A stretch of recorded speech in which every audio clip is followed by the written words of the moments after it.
6월 25일 목요일 복 있는 사랑 큐티 본문 예레미야 5장 20절에서 31절입니다.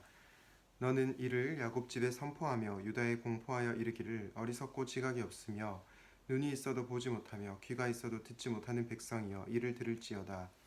여호와의 말씀이니라. 너희가 나를 두려워하지 아니하느냐? 내 앞에서 떨지 아니하겠느냐? 내가 모래를 두어 바다의 한계를 삼되 그것으로 영원한 한계를 삼고 지나치지 못하게 하였으므로 파도가 거세게 이나 그것을 이기지 못하며 뛰노나 그것을 넘지 못하느니라. 그러나 너희 백성은 배반하며 반역하는 마음이 있어서 이미 배반하고 갔으며 또 너희 마음으로 우리에게 이른 비와 늦은 비를 때를 따라 주시며 우리를 위하여 추수기한을 정하시는 우리 하나님 여호와를 경외하자 말하지도 아니하니 너희 허물이 이러한 일들을 물리쳤고 너희 죄가 너희로부터 좋은 것을 막았느니라. 내 백성 가운데 악인이 있어서 새의 사냥꾼이 매복함 같이 지키며 덫을 놓아 사람을 잡으며 새장의 새들이 가득함 같이 너희 집들의 속임이 가득하도다. 그러므로 너희가 번창하고 거부가 되어 살찌고 윤택하며 또 행위가 심히 악하여 자기 이익을 얻으려고 송사 곧 고아의 송사를 공정하게 하지 아니하며 빈민의 재판을 공정하게 판결하지 아니하니 내가 이 일들에 대하여 벌하지 아니하겠으며 내 마음이 이 같은 나라에 보복하지 아니하겠느냐. 여호와의 말씀이니라. 이 땅에 무섭고 놀라운 일이 있도다. 선지자들은 거짓을 예언하며 제사장들은 자기 권력으로 다스리며 내 백성은 그것을 좋게 여기니 마지막에는 너희가 어찌하려느냐. 아멘. 오늘은 종교가 사악해질 때라는 제목으로 하나님 말씀을 나누고자 합니다. 여러분, 종교가 사악해질 때라고 하는 책을 쓴 찰스 킴볼이라고 하는 분이 계십니다. 이분이 종교가 사악해지는 징후 중에 하나가 맹목적인 복종이다라는 얘기를 했습니다. 종교 지도자가 신도들에게 거짓된 가르침을 설파하는데 이 신도들이 무분별하게 이 가르침에 복종을 하는 것입니다. 그것이 바로 종교가 사악해지는 징후 중에 하나라고 얘기를 했습니다. 사실 이 맹목적인 복종이 무서운 이유는요, 신도들 자신에게도 피해를 주지만 이 사회에 피해를 주기 때문입니다. 코로나가 초기에 터졌을 때 여러분 아시는 것처럼 이 신천지 집단이 그랬죠. 신천지 지도자의 거짓된 가르침을 받아들인 신도들이 자기들만 고통을 당한 것이 아니라 이 사회의 구성원들에게 큰 고통을 주었습니다. 맹목적인 복종, 그리고 거짓된 가르침, 이것이 하나로 결합이 되어서 종교가 사악해질 수 있다라는 것을 여실히 보여준 것입니다. 그런데 저는 오늘 본문 말씀을 보면서 이 예레미야 본문 시대와 오늘날 시대가 굉장히 유사하구나라는 생각을 하게 되었습니다. 예레미야 5장 31절 마지막 구절인데요. 보시면 선지자들은 거짓을 예언하며 제사장들은 자기 권력으로 다스리며 내 백성은 그것을 좋게 여긴다라고 말하고 있습니다. 여러분, 선지자들 그리고 제사장들은 누구입니까? 종교 지도자들, 영적 지도자들입니다. 그런데 그들이 진리를 선포하는 것이 아니라 거짓을 전합니다. 그리고 권력에 취해 있습니다. 종교자들은 부패했고 백성들이 그것을 좋게 여기니 이 얼마나 통탄할 노릇입니까? 그런데 여러분, 과연 이 모습이 신천지 같은 집단에서만 일어나는 일일까요? 그렇지 않다고 생각합니다. 오늘날 이 땅 가운데 건강한 교회들도 많이 있지만 정말로 거짓된 가르침을 전하는 목회자들, 종교 지도자들이 있습니다. 그리고 그것에 맹목적으로 복종하는, 무분별하게 그 가르침을 받아들이는 신도들도 있는 것이죠. 그렇다면 한국 교회 안에 이 잘못된 지도자들이 설파하는 거짓된 소식은 어떤 것이 있습니까? 거짓된 복음은 어떤 것이 있습니까? 그리고 이 기독교라는 종교가 사악해지지 않기 위해서 이 땅의 지도자들, 한국교회 지도자들은 어떤 복음을 전해야 할까요? 오늘은 이 두 가지를 살펴보도록 하겠습니다. 첫 번째, 종교가 사악해지지 않기 위해서 우리는 번영복음을 전해서는 안 됩니다. 첫 번째 거짓된 복음이 바로 번영복음입니다. 오늘날 한국교회 지도자들이 이 교인들을 타락하게 만든 주범이 저는 번영복음에 있다고 생각합니다. 번영복음은 부와 건강의 복음이라고도 하는데요. 이 부와 건강의 복음이 결정적 오류가 무엇입니까? 하나님보다 부와 건강을 더 추구하게 만든다는 것입니다. 이 번영복음은 간단하게 요약하면 이렇습니다. 내가 하나님을 믿으면 부자가 된다. 내가 하나님을 믿으면 무조건 질병이 사라진다. 그런데 이것이 거짓 가르침인 이유는 예수를 잘 믿어도 가난하게 사는 사람들이 있고요. 예수를 잘 믿어도 질병으로 고통당하는 사람들이 있기 때문입니다. 이 번영복음은 고난당하는 신실한 그리스도인에게 대답이 될 수가 없는 것이죠. 오늘 예레미야 5장 24절에도 이와 유사한 내용이 나오는데요. 또 너희 마음으로 우리에게 이른 비와 늦은 비를 따라주시며 우리를 위하여 추수기한을 정하시는 우리 하나님 여호와를 경외하자 말하지도 아니한다 라고 얘기합니다. 여기서 이른 비는 10월 중순부터 11월 중순 사이에 내리는 가을 비를 의미하고요. 그리고 12월부터 2월까지 내리는 12월부터 2월까지 우기가 지난 후에 3월과 4월에 내리는 봄비를 늦은 비라고 합니다. 사실 하나님께서는 우리에게 이른 비와 늦은 비를 주시며 필요한 것들을 공급해 주시는 분이시죠. 우리 하나님은 일용할 양식을 공급해 주시는 분이십니다. 그런데 죄인들이 가진 문제가 무엇입니까? 바로 감사할 줄 모른다는 겁니다. 일용할 양식보다 더 많은 것을 갈망하고 욕망한다는 겁니다. 그래서 하나님께서 우리에게 주시는 축복에 감사할 줄 모르고 더 큰 축복을 갈망합니다. 하나님보다 하나님이 주시는 것을 더 사랑하는 것, 그것이 번영복음의 가장 본질적인 문제라고 할 수 있습니다. 이런 번영복음에 빠진 사람들의 특징이 어떠합니까? 하나님을 경외할 줄 모릅니다. 24절에 나온 것처럼 우리 하나님 여호와를 경외하자라고 말할 줄을 모릅니다.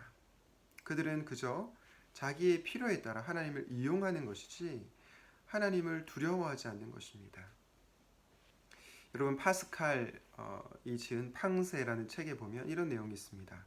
너희가 두려워하고 있다면 조금도 두려워하지 마라. 그러나 너희가 두려워하지 않고 있다면 두려워하라. 다시 한번요. 너희가 두려워하고 있다면 조금도 두려워하지 마라. 그러나 너희가 두려워하지 않는다면 두려워하라. 여러분 이 말이 무슨 말일까요? 저는 이 말씀을 이 구절을 묵상하는데 이런 생각이 들었습니다. 우리는 생계의 걱정으로 두려워할 필요가 없습니다. 왜냐하면 우리 하나님께서 신자인 우리에게 일용할 양식을 공급해 주시기 때문입니다. 그렇기 때문에 우리는 두려워할 이유가 없는 것이죠. 그러나 만약 우리가 하나님을 두려워하지 않고 욕망을 추구하고 살아가고 있다면 우리는 돌이켜야 하는 것이죠. 하나님을 두려워하는 자세, 그리고 하나님을 경외하는 자세로 살아가야 하는 것입니다. 혹시라도 여러분들이 번영복음, 예수 믿으면 무조건 잘 되고 돈 많이 벌고 승승장구하고 이런 번영복음에 빠져 있다면 돌이킬 수 있기 바랍니다. 하나님을 좀 두려워할 줄 아는 그런 참된 성도들이 될 수 있기를 바랍니다. 앞서서 제가 교회의 지도자들이 이 번영복음을 가르치면서 오늘날 성도들이 잘못된 길을 가게 되었다라는 말씀을 전했습니다. 그렇다면 오늘날 이 교회의 지도자들이 선포해야 하는 복음은 어떤 것입니까? 오늘 본문을 통해서 볼 수 있는 것은 바로 정의의 복음입니다. 의와 공의의 복음, 혹은 정의와 공평의 복음이라고도 할 수 있습니다. 예레미야 5장 28절과 29절을 다시 한번 보겠습니다. 살지고 윤택하며 또 행위가 심히 악하여 자기 이익을 얻으려고 송사 곧 고아의 송사를 공정하게 하지 아니하며 빈민의 재판을 공정하게 판결하지 아니하니 내가 이 일들에 대하여 벌하지 아니하겠으며 내 마음이 이 같은 나라에 보복하지 아니하겠느냐 여호와의 말씀이니라. 이 28절과 29절 앞부분의 내용인 26절과 27절에 보면 새 사냥꾼이 그물을 쳐놓고 새들이 함정에 빠지는 것을 기다립니다. 마치 악인들이 덫을 놓고 숨어 있다가 이 사람들을 잡는다라고 표현하고 있습니다.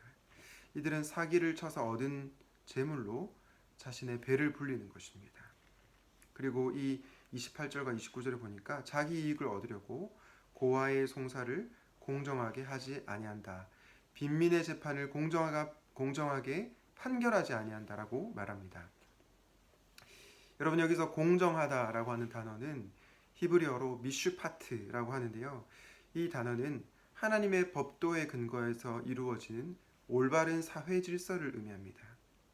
공의와 정의가 이루어지는 올바른 사회 질서를 의미하죠. 그런데 고아의 송사를 공정하게 하지 않는 것은 이 올바른 사회 질서를 무너뜨리는 행위인 거죠. 정의롭지 못한 행위인 겁니다. 이 일들에 대해서 하나님께서 벌하지 아니하겠느냐라고 오늘 본문에서 말씀하고 있습니다.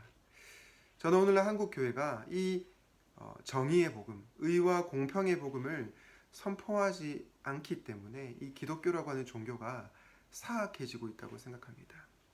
교회 모임에서 우리는 무엇을 나눕니까? 어떻게 하면 이 부동산 투기를 해서 돈 많이 벌 건가? 이런 나눔을 하고 있는 거죠. 그러나 우리가 정말로 이 정의와 공의의 복음을 안다면 어떻게 하면 우리가 이 세상이 올바른 하나님의 질서에 의해서 다스려질 수 있는가? 어떻게 하면 정의와 공의가 바로 세워질 수 있는가? 이것을 두고 같이 고민하고 기도하는 거겠죠. 세속적인 욕망을 추구하는 나눔만 이루어지다 보니 오늘날 한국교회가 세상으로부터 지탄을 받고 있는 것입니다. 주 안에서 사랑하는 형제 자매 여러분, 거짓된 복음인 번영복음의 속임수에 넘어가지 않기를 바랍니다.